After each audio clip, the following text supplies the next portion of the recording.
These grubby places that no one's really looking at are full of information that I really want to capture.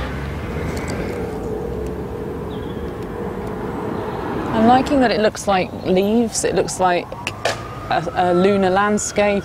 I know it's this wall, but it could be many things, so the sense of this wall having its own language is really exciting. This is not necessarily a wall in Deptford.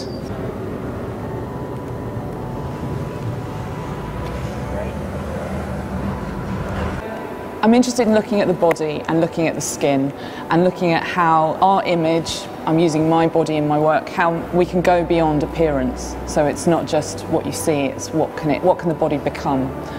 There's also a lot of the spaces I'm taking pictures of are often very urban.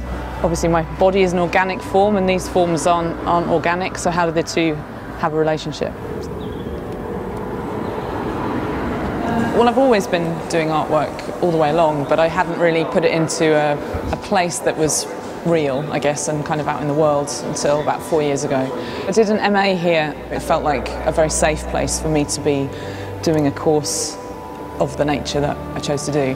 I wanted to make work about my body and my skin, and my reasons for doing that were incredibly personal and difficult. And when I first started studying here, I couldn't expose my body in the way that I wanted to, and I wanted to find quieter, more intimate places in this building to make work.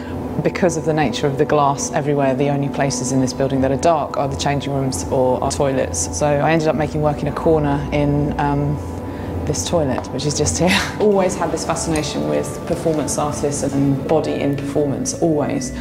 But in contrast to that, I had this quite uncomfortable illness that had caused me to damage my body over and over and over. That meant my body was covered with tiny scabs, scars, scratches, marks, all kinds of things. And this was right at the root of all of my fascination with the body. And as I'm taking pictures, that element of compulsion and repetition is there. I'll take hundreds of pictures of the same thing.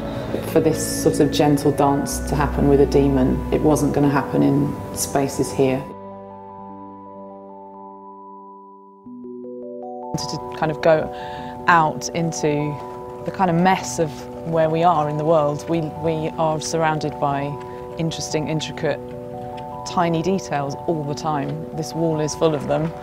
Seeing distressed surfaces or decayed things, or I don't know, bits of paint peeling from surfaces or doors. These things all give me the same sensation as the condition. This building carries this whole history. This is like its skin that's disintegrating and coming away from it, which is no different from the surface of my body.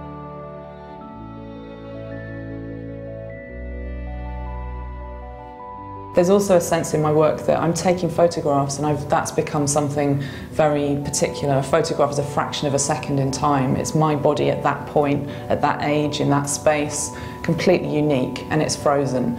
And I don't edit the images. I'm not interested in transforming them electronically or making them into something they're not. They're just these unique little moments, which for me is like the marks and the scars on my body. The way that I'm seeing things has this compulsive capturing process that eventually infiltrates what I'm doing with the body when I'm back in the studio.